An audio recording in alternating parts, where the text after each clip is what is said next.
Good morning to all of you down there in Europe, from the east to the west, from the north to the south. A warm welcome to all of you on this online meetup, or a webinar entitled What Employees in Europe Say About Their Companies in the Post-Pandemic Era. My name is Dirk Byens. I'm the CEO of Great Place to Work Belgium, and already active in Great Place to Work since the very start in Europe, meaning 2003. And next to that, I'm also a faculty member and professor at Vlerik Business School, located in the heart of Europe, namely in Brussels. But for the occasion of today, I'm the sidekick of our honored guest, Jan Tichy. Jan Tichy is the HR lead Europe Hub and EMEA talent at Amgen, and he's based in Switzerland. Good morning, Jan. How are you Good morning. today? Good morning. How are you, Dirk? I'm doing fine. Great to have you with us. Tell us, what is the weather like in Zurich? So we are going through a big roller coaster. So today it's nice. Apparently tomorrow it's going to be horrible.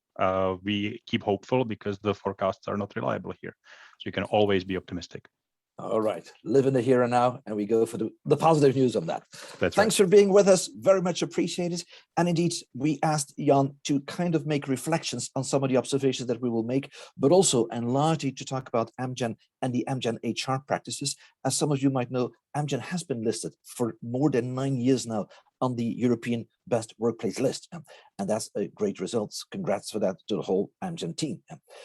Two main goals for the next 50 minutes that we will kill. That is, on the one hand, trying to dig a little bit deeper in the comments that were given by our employees. And if I say our employees, that I'm talking about the whole of Europe, everywhere where Great Place to Work was active. We took a look at the comments, and those comments were the comments that were given on the two basic questions I will highlight in a minute. Next to that, as we are approaching a time of the year, or let me say an era within the pandemic, that we see the return of the office is going to materialize, or is materializing at this very moment. We also see that quite some companies have some issues with that, or that there are some things we might learn from one another. Given that this is the case, let's also reflect on that, and let's see, can we come up with some best practices, and or what are some of the things that we might see happening around us.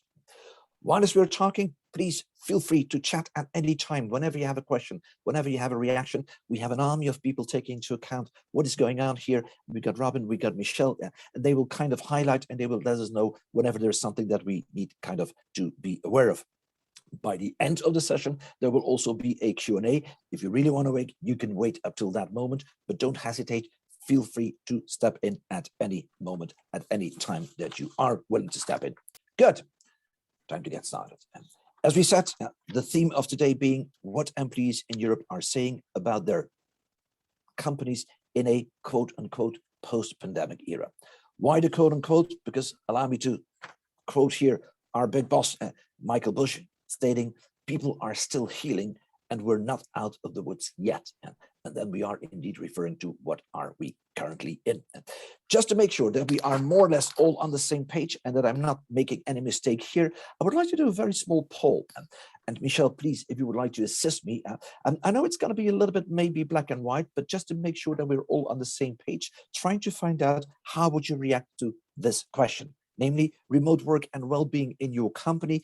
Could you say, has your company taken any initiatives? Yes or no? And if you have those four answering alternative, which one would you then go for? And please feel free, we're going to take like 15 seconds and then we'll take a look at the result. Go ahead. And I hope that everyone sees the poll falling into the screen. If you don't see it, then just feel free to answer via the chat, but I think that most of us will see it. There we go. And we still have 5 seconds to go. 4, 3, 2, 1. All right. If you didn't vote, you missed your time. You missed your chance. But take a look here at the end result. We end the poll and we share the results. And I think there we are. Yeah. What do we see? A vast majority coded the B version. We intensified the remote work and well-being initiatives. We started remote work and well-being programs. That's about 27%. And we don't have any initiatives focusing on remote work. That's about 9%. And also taking a look at the first one, we kept the remote work and well-being initiatives that we have. That's about 18%. Ian, maybe just a quick reaction on that. If you take a look at it, are you surprised? Question. Not really. I think for me, sort of that would have been about the distribution that I would expect. It certainly reflects sort of what we've gone through, where we've realized we've had a lot in place that perhaps was only used by those who were tuned to the topic. We certainly weren't using our remote working tools to its full extent. When we were dropped into the deep end of the pool, we had to adjust and then found ways where we could make things better. I see. Thank you very much. And indeed, that is what happened throughout the pandemic. The question for the end of this session being, how do we now get out of it? And that means indeed, what do we do? And as we say, some people compare this pandemic with a war. As we say in bad English, à la guerre comme à la guerre. When it's war, we have different rules than when there is no war. The question now is, if the war will be over soon, how will we go back? And or will we even go back? And it is very clear for many of us that the idea of going back is not the right idea. The idea is we go forward. But how much do we go forward, taking into account what happened in the past? And that's largely what we're trying to take a look at today here. Good. Now, having said, and what did we do? And I'll stop sharing. Okay, thank you very much, Michelle. Taking it one step further, what we would like to do, and also try to explain here, what do we do in order to prepare for today? We try to take a look at the comments that were made by the employees filling out the trust index. And here you see the spread. So we had about more than 200,000 reactions coming from all these countries. And of course, the larger the country is, or the more people gave comments, the more they will be recognized in what you see here. So we did not, well, we did analyze it at the national basis, but largely today I'm talking about European results, trying to see, was there a European theme in there, and or could we find some things that were more or less in line with one another. Just that you might understand the distribution, you see about, 44% females, about half of them female, half of them male. You could say in terms of job titles, we have about 70%, let's say non-managerial, about 18% frontline, and about 8% middle managers, and 4% what we call top management. So I think in terms of the distribution, that is pretty much a distribution that many of us might recognize from their companies. Now, what are then the results that we took a look at? Well, actually, there's two main questions. The two open questions that we did take a look at is A, is there anything unique or unusual about this company that makes it a great place to work? And B, and that's what you see on the second hand here, if you could change one thing about this company to make it a better place to work, what would it be? I spare you the details, or I save you the details, because there's lots of analysis going on there. First of all, you have to clean up the data, because any spelling error is, of course, an issue where you cannot kind of put it all together. The system, the artificial intelligence, works with different languages, so that went well. And those 200,000 comments were then kind of generated in groups and or in categories. The way we do that is, first of all, trying to take a look at what we call a word cloud. And this is the first word cloud that came out of it. We're talking qualitative data, of course. Don't expect me to come here with graphs, because we're talking qualitative data. It is trying to regroup those comments into themes that we might recognize.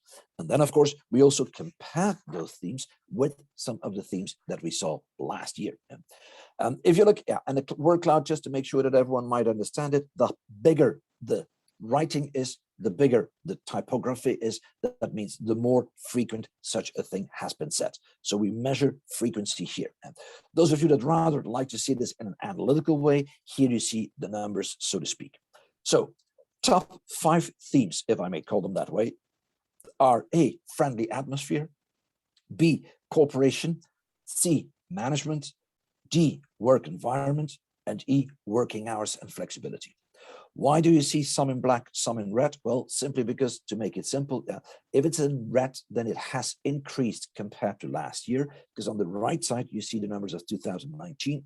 In the middle, you see the numbers of 2020. And indeed, if you look at the top 5, why do I take a look at the top 5? Well, adding the top 5, those of you that are quick in mathematics, you'll see that's exactly 50% of the comments. So 50% of the comments had something to do with friendly atmosphere, cooperation, management, work environment, and working hours and flexibility. Bear in mind, if you go somewhat down or drop down on the list, then you see somewhere halfway at the bottom, you see leadership, 6%. Why do I quote this? Well, apparently we could make a distinction between themes and or comments that were much more leadership oriented versus the ones that were much more management oriented. And that might be an important one because, of course, we're talking to leaders today and would like to find out what can we learn out of the comments of our people. First question. Secondly, that is the question indeed, what could be improved? What would you like to change? And here, once again, the second word cloud, where you see internal processes, management, reward, working hours, and flexibility. Once again, if you'd like to see this in a mathematical way, what you might see here is the top 5 even takes away 56% of total comments. So 56% of total comments had something to do with reward, with internal processes, with management, and working hours, flexibility, and finally, work environment. Once again, take a look at left and right. It is reward and working hours and flexibility that has increased in terms of numbers. The rest remain the same or has even decreased a little bit. The fact that reward is always on top would not surprise you. Once again, we take a look at it, but also here we take a look at where is management, 10%. Remember, on the positive side, we had 9%. Here we have 10%. And leadership, on the positive side, we had 6%. Here we have 5%. Now, once again, what do we learn out of this? Well, at least we learn what is the and or are the priorities. And the first remark you could make is, regardless of the pandemic, that hierarchy did not change too much.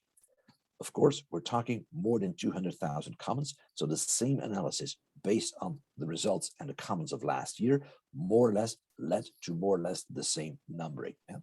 If you just count the red boxes, there we have, 4, 5, 6 in total. That is where we saw a major increase. And of course, working hours and flexibility could be explained. Atmosphere could be explained. The benefits, maybe that was a strange one, but I hope you remembered, and let me go back to it. Here was a comment. Benefits. The benefits we receive not only include exemplary health insurance, stock plans, and more, but also a family and friends. And I thought that was a nice quote. Of course, it doesn't reflect the whole, but it does reflect what might be perceived as benefits within the organization. Now, having said this, here we could compare the two, and I'll leave it up to you to say whether the glass is half full or whether the glass is half empty, but at least we see there are some changes. Also, those of you that were asking the question, yes, and what about national differences? Did you see big differences over the countries? Well, to be very honest with you, the answer is yes, but these differences were relatively small. Just to give you one idea here, if you take a look, for example, and remember what I said, we largely try to analyze the management component here. Out of the 18 countries here, 13 countries had management in their top 5, which means that in each of the 13 countries, people make quotes about management as the unique reason why this is a great place to work. So that is very, very much similar. But by the same token, if you look at the second question, once again, you see management there. In 14 countries, management did belong to the top 5, once again, of reasons why people say there can still be some improvement, and that improvement might be linked to management. I did not publish here because it might bring us too far, but and once again, I would like to congratulate and to thank here the data analysts who did the work for us. But at a certain moment, they were talking by what they called the Mediterranean effect. And allow me to explain what it was. They were talking, or we saw that, for example, for countries like Spain, Greece, Cyprus, Italy, and Portugal, we saw that in terms of the percentage where management was quoted on the first question, it was 4 to 6% lower. So remember, 9% of that was the average in Europe, and 9% of the quotes were saying management is the unique reason why this is a great place to work. That was 4 to 6% points lower in those countries that I just quoted. But be careful. If we then take a look at the second question, namely where management is perceived to be a reason why things should be improved, in other words, management has to change or needs to adjust their style, there we also saw that there was a difference of 4 to 7 points lower in the Mediterranean countries, so to speak.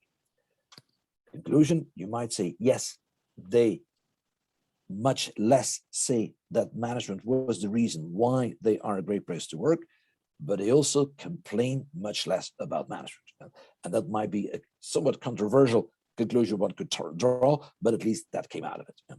But, and the final thing I would like to highlight, yes, we indeed also did take a look at some correlations. Correlations, once again, we cannot say anything about the direction, but we can say a few words about what went together. Allow me to help you to read this one. The average, remember, and we're talking once again about the second question. What are things that could be changed in order to become a great place to work? What are some of your advices?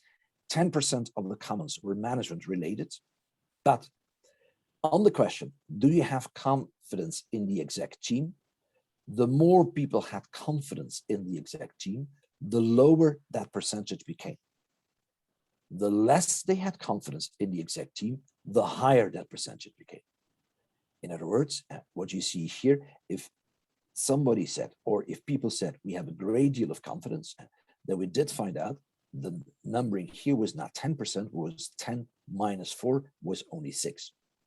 However, if people said, I don't have confidence in my exec team, then this number was not 10%, but it was 28%.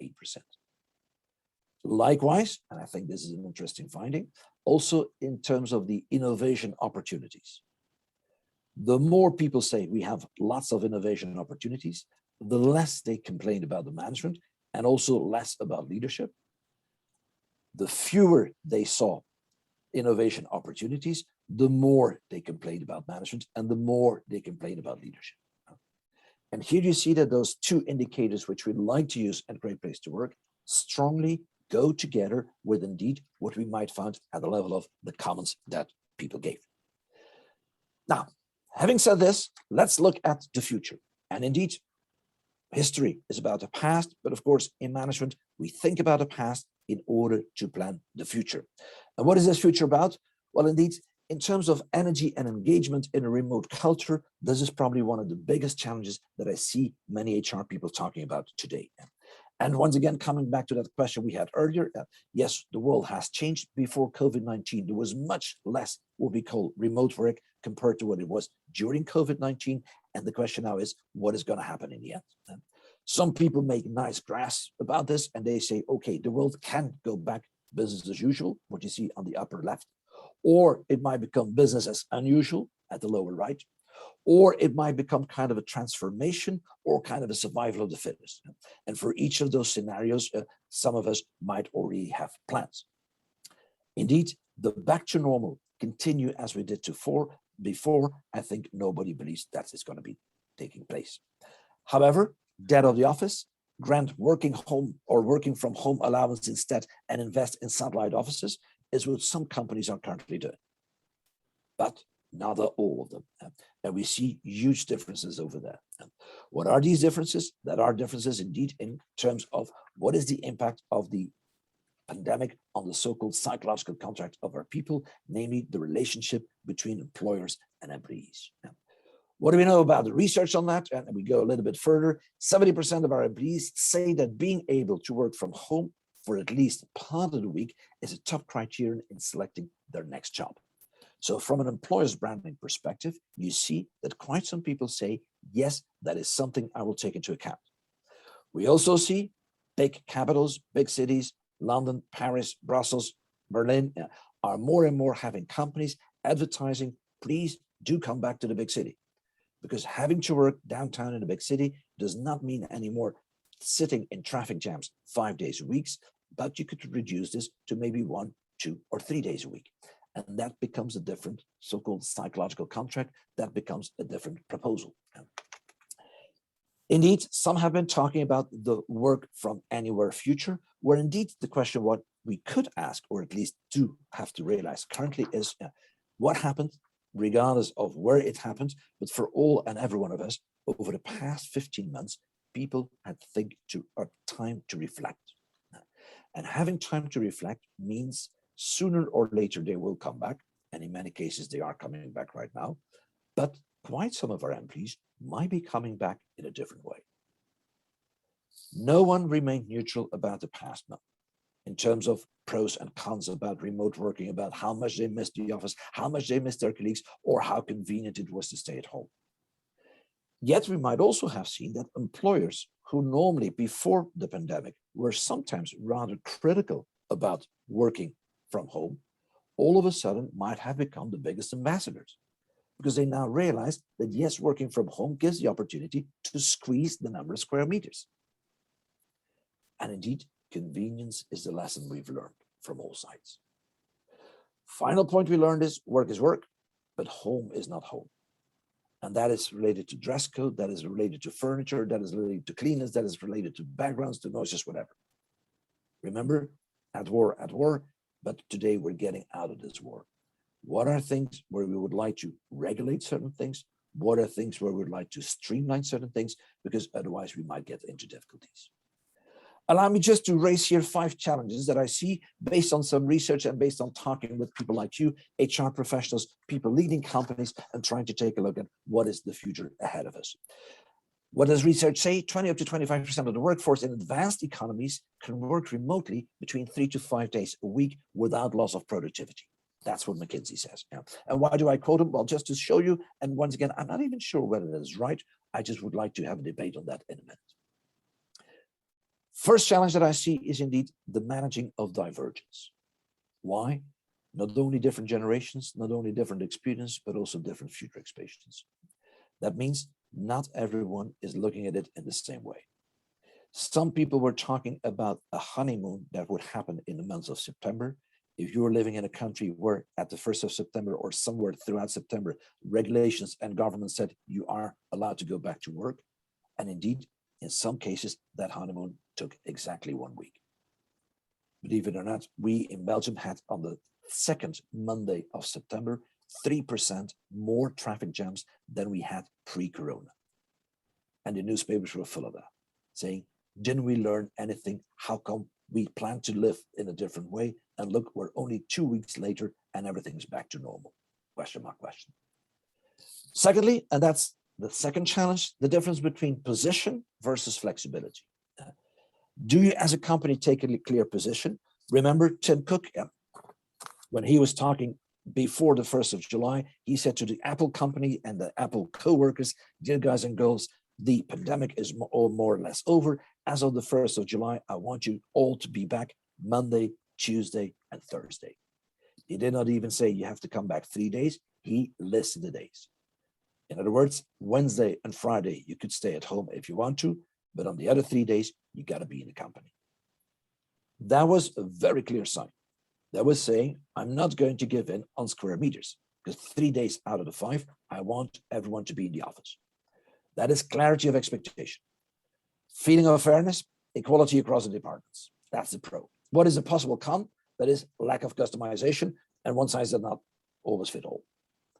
What is the other side? The other side is much more customization. I see some companies saying, look, as of today, you are supposed to come at least 1 day every 4 weeks, or every 3 weeks, or every 2 weeks. And I see all that variation.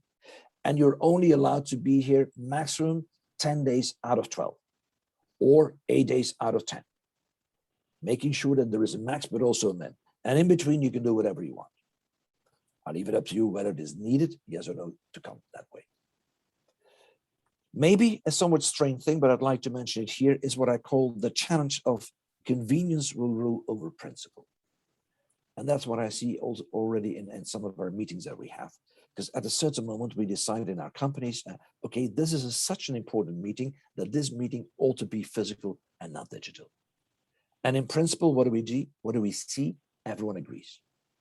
However, what happens? Half an hour before the meeting starts, 2 people out of a team of 8 give a call and say, yes, in principle, I'm okay with this, but actually it doesn't fit me. Convenience.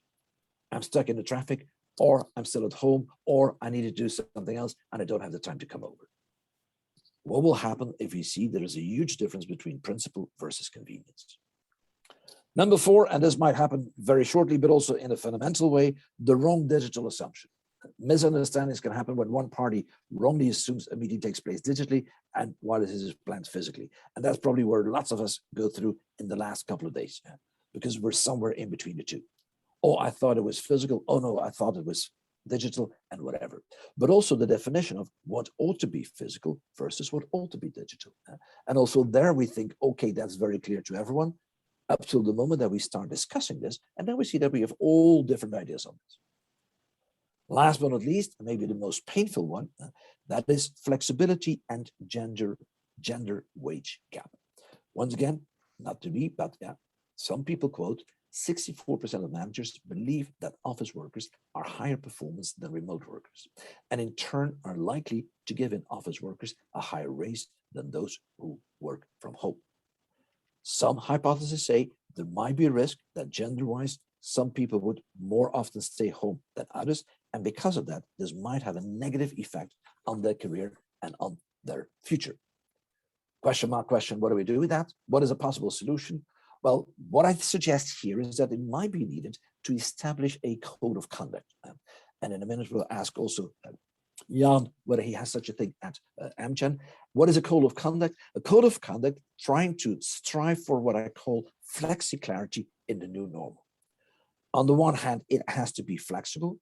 Be careful, a code of conduct is not about laws, it's about behavioral rules. It's not about fact, but it's about intentions. It's not about liabilities and insurances, but it's about how to work together in a remote way. And it is not leaving things implicit, because sooner or later people will fight with one another, but it is by being very explicit about it. And also, we try to avoid that this is individuals' boss's preference. Why?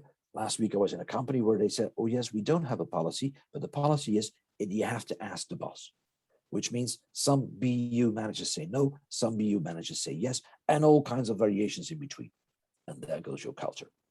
Therefore, once again, as some of us might already have it for our meetings, namely for certain meetings we say it has to be physical, or these are the conditions under which we would like to have meetings in a physical way. These are the conditions for which we would like to have our meetings in a digital way. Well, the same could happen for the remote, the satellite work, anything we would like to set up.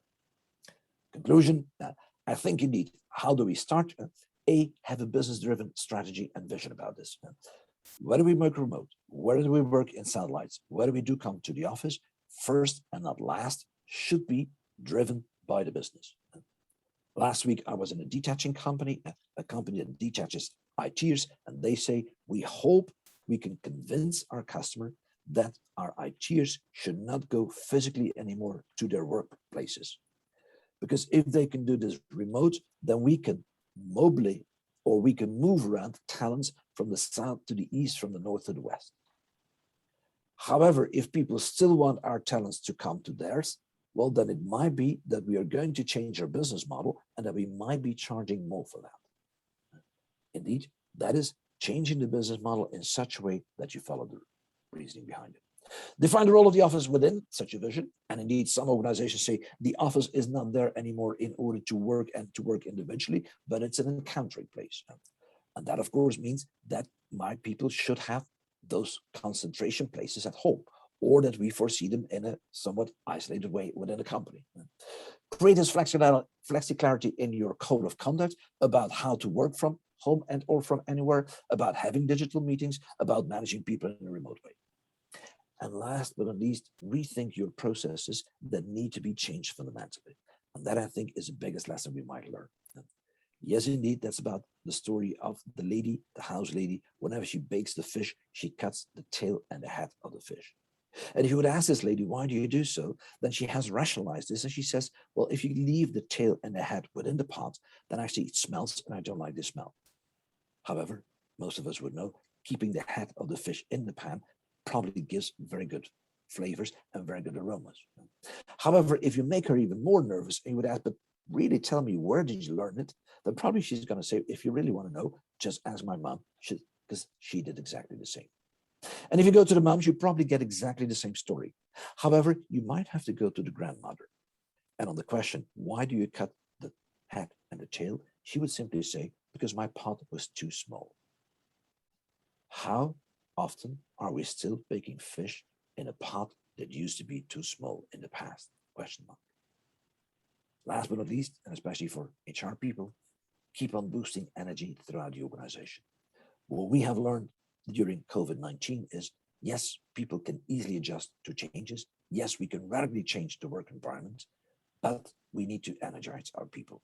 And that is maybe not more difficult, but it is different in a remote way than it is in a physical way. Voilà. That was what I would like to share with you. And immediately, Jan, if I may I just give the floor to you and ask you maybe for a first reaction, and then we dig in some of the questions that we have foreseen for today, if you want to. Jan, please, floor is yours. So thank you, Dirk. And this was a really interesting insight into what your data shows sort of across the companies that participate. I would say from my point of view, it's very similar to the conclusions that we are drawing. In particular, sort of the emphasis that you put on the clarity and the clear sort of position so that people and the company is clear about how it's intending to be working in the future, so that you're not in the in-between state, but you will kind of consciously and sort of purposefully decide how this is how we work going forward. Okay, thank you very much, Jan.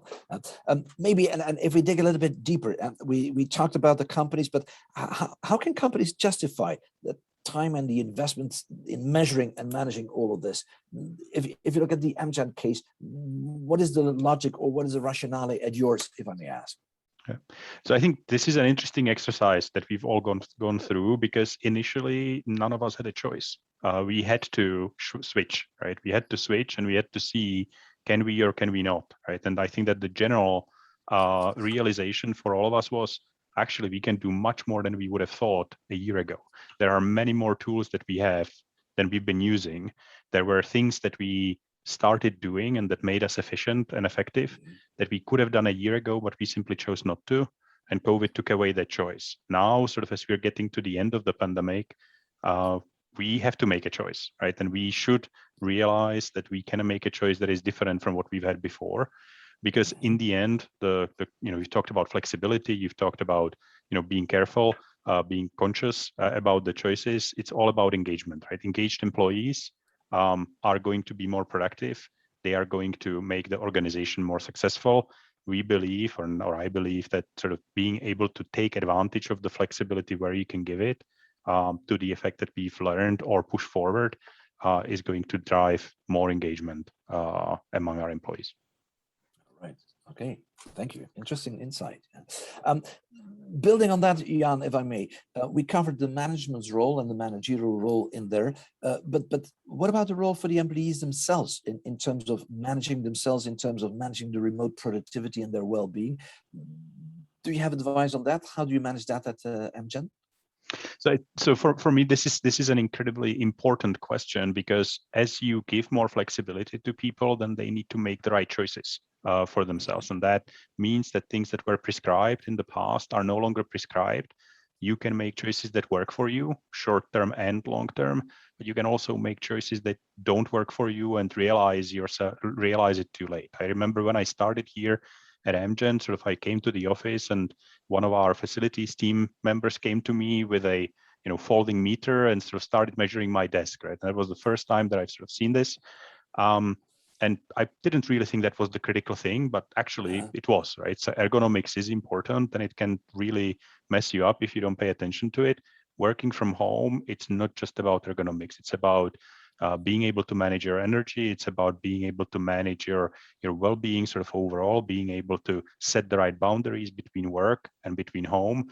All of these things give you more ability to set things that work in a way that works for you, but it also makes you more ability to make a mistake. And so putting the education and the emphasis on the fact that not just the short term, but the long term is important, and then equipping our team members with both the support that's general available. So learn how you can set up your workspace, learn how you can manage your calendar, having clear direction and endorsement or sort of mandate from our senior leadership, where you say, yes, this is important. Just because you can work 12 hours without having to commute doesn't mean you should. And in fact, we do not want you to, because we know that's not sustainable.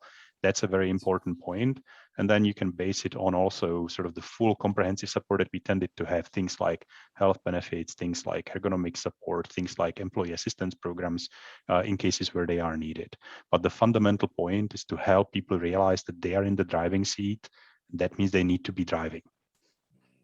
Right. Building on that last one, because I understand, and once again, not so much in terms of controlling people, but as an employer, you would also like to know, how they are doing, both in terms of can they manage their flexibility, are they managing their well-being? Because of course, if I see you every day, then I see whether something goes wrong. Some of it might be linked to the job, but some of it might also outside of the job. But simply because of the fact that I don't see you, I sometimes do not know it. Did you set up some programs on that, or how do you manage that at yours, if we may ask? So we do two things. Sort of one is kind of overall at an organizational level. We sort of have been able to use our listening platform, so our survey platform, very effectively during COVID, where essentially having it in place allowed us to very quickly deploy how are we doing during COVID surveys, and that allowed us to manage better. We use this on a regular basis throughout. We have some core questions that we asked. How happy are you working? Is this a great place to work? But also questions around sort of different aspects of the work. So how is your manager? How is your career development? How is technology? Other aspects. This allows us to keep tabs on how are people feeling on an aggregate level. We also make sure that we equip the managers. We expect the managers and leaders to sort of set the tone, but we also talk about it so that people know that this is the expectation that we have on their managers, on their team leads, what they should be doing. And so from that point of view, we want to make sure that we have both a macro and a micro kind of view, because the differences are, and you've talked about this, the differences between individuals, the individual situations are becoming more important. You have to listen to them, and you have to be able to sort of notice them and react to them on the individual level as well as on the aggregate level. True. All right, good. Thank you very much, Jan. Maybe looking at the future and knowing that Amgen is a global company, a large company, active in many countries, not only in Europe, but if I talked a minute ago about such a code of conduct, how do you guys deal with this? I mean, like today, for example, is everyone back in the office? Are the policies in Switzerland the same as in the US as they are somewhere else? How do you cope with that? How do you set it up, if we may ask? So we are in the process now of setting up what you would call a code of conduct, what we call a sort of flex space way of working. And it's literally right now in the process of being worked through the organization, where we've articulated the overall principles and the overall direction. And we've asked each of our leaders to then work through them and adapt them, apply them with their teams, so that we have a commonality in the principles and a ability to adjust to the local needs, local situation of the team, depending on what their work is, who their customers are they externally facing, internally facing, and so on and so forth. This also answers your question about sort of global versus local. We try to maintain the ability to reflect the local situation while staying aligned at a global level. We wanted to benefit from the fact that we've made significant learnings from COVID. 3/4 of our people, or more than 3/4 of our people, told us that they want flexibility as to where they work. Actually, almost all of them, 96%, said they want flexibility when they work. So in other words, the key message or clear message to us was, we want more flexibility. And also 85% of our people, and this is sort of validated by our performance in the period, feel that they are either the same or more productive working hybrid or working from home as they were before working from the office. So we want to capitalize on that. We've outlined principles that sort of tell us this is the type of work, remote working or hybrid working, as we call it, is here to stay. We want to be very clear that in order for you to be effective in your job, you don't necessarily need to be in the office every day. What we do want you to do is to be mindful about how you choose the place to work, and make sure that you sort of are, together versus remotely with a purpose. And for us, that key way, that means how do we make sure that we can remain innovative and creative and collaborate effectively. This is the place where we about sort of split in thirds. So a third of our people said they were better creative, more innovative remotely. A third said they were less. And so there's a need to be together. And then the social connection, the connection with the people that you work, the colleagues on your work cloud. If you looked at Amgen's, the quality of colleagues would come out as a key theme about what makes us different.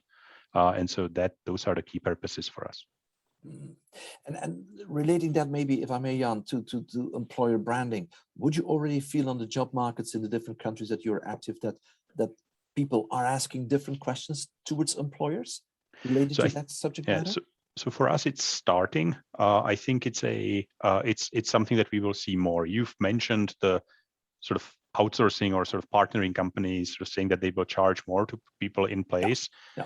I've talked with some of our colleagues sort of from back in university days, and the concept of this being an economic rent. So if you want me to work for you and want me to work for you in your location, there's a premium probably over time that will come in. I think that this we will develop. We are starting to see that we can tap into talent pools that we weren't able to tap into primarily in the US because of the size of the geography and the fact that we are located on the West Coast. That allows us to tap into talents that we weren't able to tap into. We are working through this to see what it actually looks like in practice in Europe still. Okay. Okay. Thank you very much, Jan. I don't want to monopolize the Q&A here, but I would like to open the Q&A as much as I can. So please, because dear audience, you have been very silent so far. Feel free to or take the mic to speak up or to chat something, and I will bring your questions on the floor here. So please don't run away because it's not finished yet. But we'd like to get some more questions and or some reactions, and then see what are some of the interests. By the same token, because we already got some reactions up front also from some people that had some expectations about this webinar. Jan, if I may, some people are quoting and saying, look, at ours, it ain't that easy to get the people back to the work. In other words, some people are still a little bit reluctant to come back, and not because of fear, but largely because of that convenience. So they come less frequently than we would have liked to have them come back. Any advice to them? Anything that you have been doing or that you recognize at yours? Yes, I think the key principle that we need to keep in mind is we are still hopefully at the tail end, but we're still in the pandemic, right? And so the situation country by country, location by location is different, and the safety and the comfort level that's related to the safety is important. And I believe if you can react to it as an organization, you should. And so provide more flexibility. So I don't think we are in a steady state. And I think that for us, the meeting with a purpose or being together with a purpose is the way to go. Don't just say we want to be together to be together. Be clear about what you want to get out of it. And if you're right, and if you involve your people in determining those goals, then you will be answering their questions as opposed to your questions. So, there will be a clear reason, not just a number on a calendar for being together, either in an office or in a meeting room somewhere. Yeah. All right. Okay, thank you. In the meantime, there's a question from Dan. Thank you very much, Dan, for coming up with a question. The question is, Jan, is there an Amgen a quota for the days, namely like 2 or 3 days that you're mandatory to supposed to be in the office or not?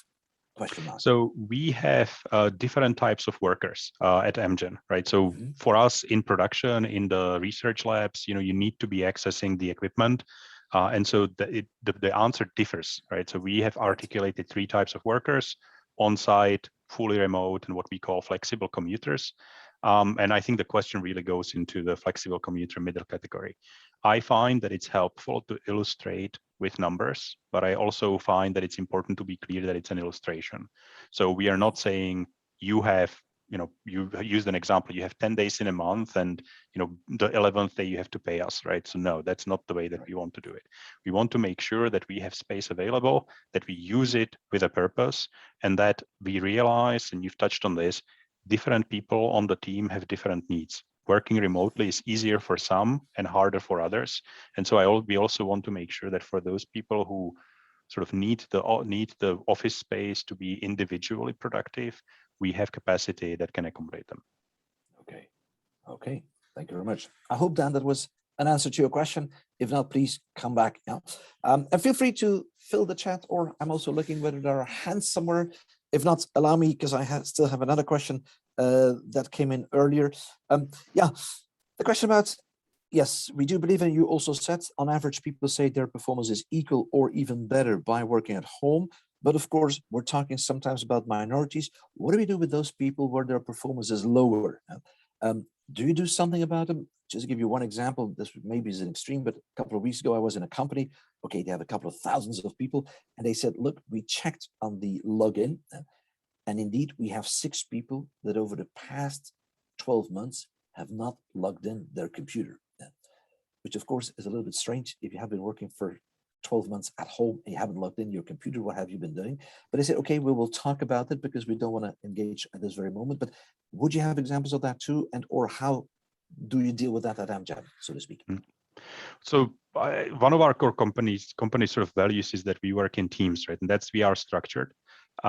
And so my question in a situation like this would be, so how is this possible, right? You have a team, you're part of a team and nobody noticed that you're not working. Probably there is a deeper reason here than monitoring activity online. And this is how I think a sort of a robust answer to this question lies, right? You have people working with teams, with colleagues, they working with each other and in a way for each other. They have managers, and the quality of contact, quality and frequency of dialogue between managers and employees and also within the team is critical. And that will also allow you to know, is the team progressing, right? So do you have clear goals for the team? Do you know where you stand as a team? Yeah. Do you therefore know where individuals stand? Yeah. Okay. Thank you very much. Oh, in the meantime, I also get a very practical question. Yes, you will get a copy of the slides. So anything that has been said here, we're also taping it. So you get the recordings, but you also get a copy of the slides if you want them to.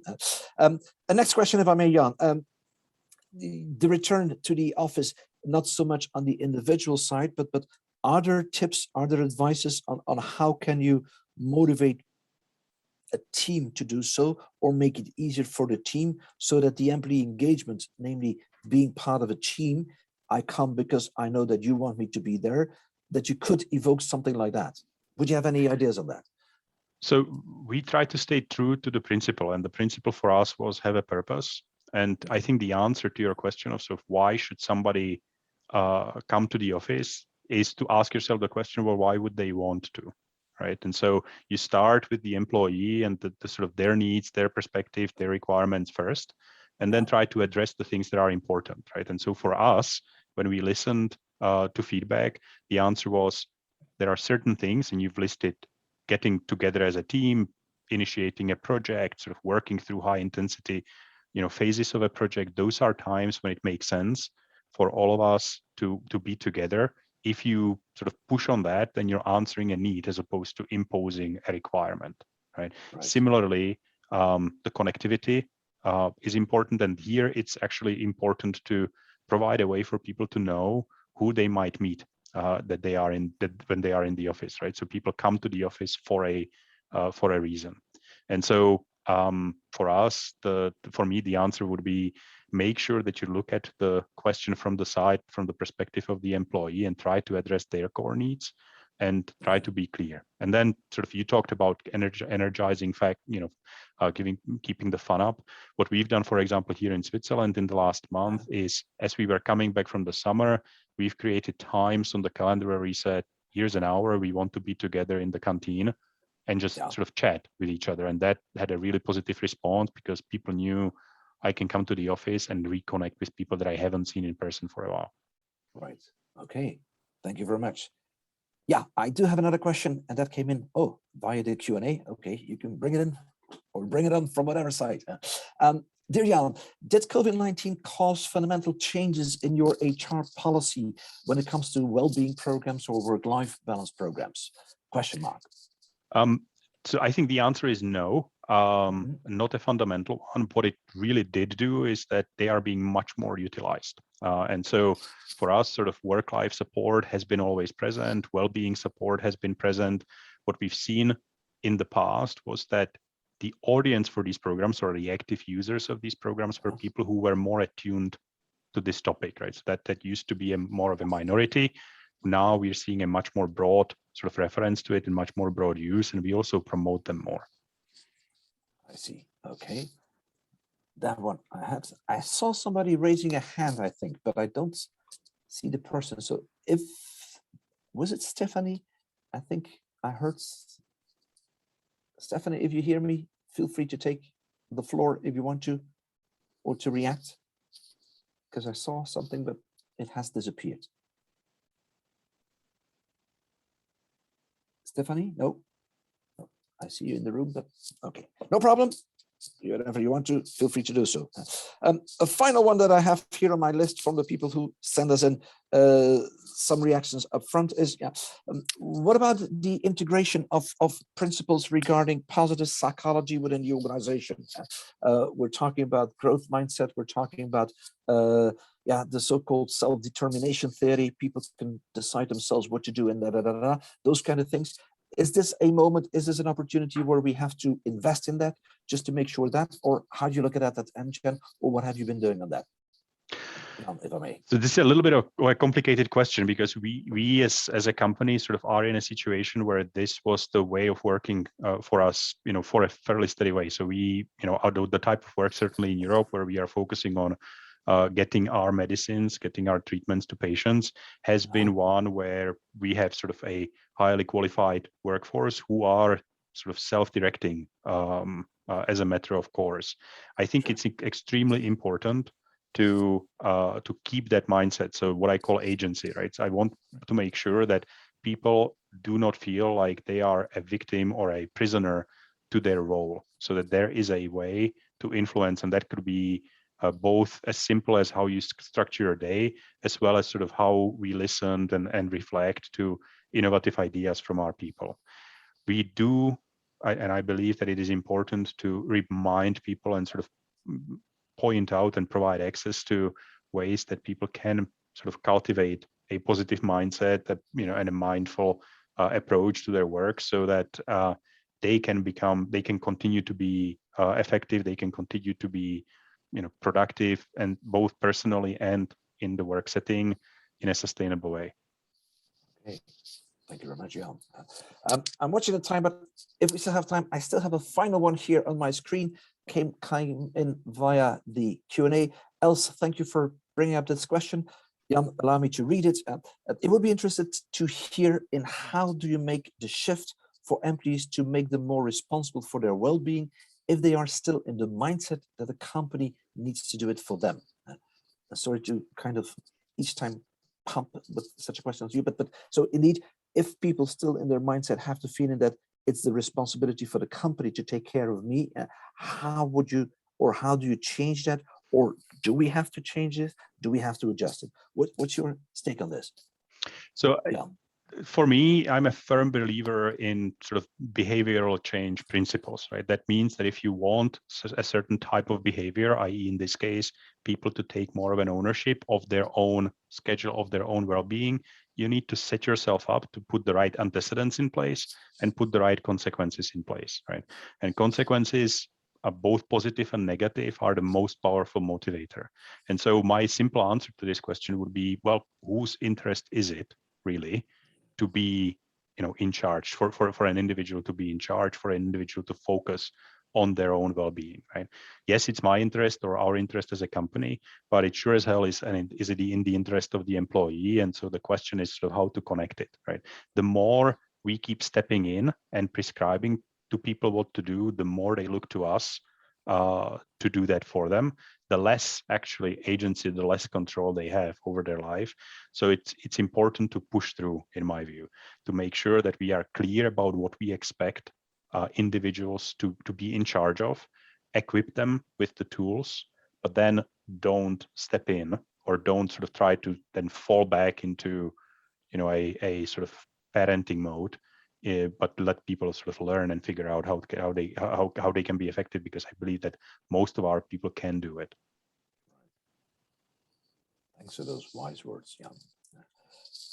Jan, I think, and once again, watching the time, we promised to for sure stop in time. We did run the show for about 55 minutes. Is there maybe a final advice you would have to great places to work, to companies that are listening to us, given the experience that you did build up, just in terms of the return to the office, anything that we are going through?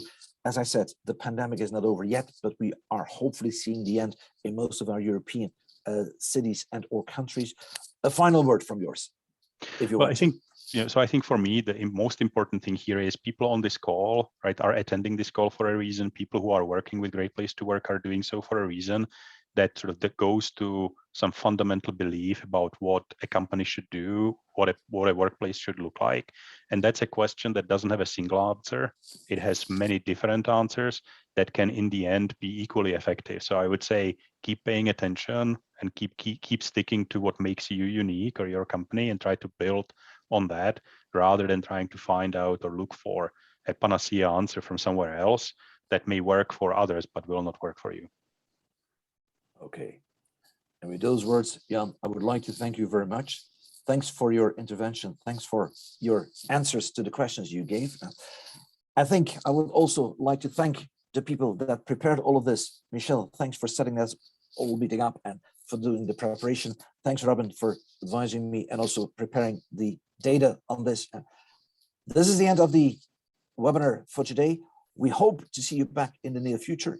If you would have certain ideas, if you have some interest, if you are concerned about certain things that are bothering you amongst what you are doing within your job, just let us know so we can try to help you out. Wish you all the best and take care of one another. Take care and see you soon. Bye-bye now. Thank you, everybody. Bye now.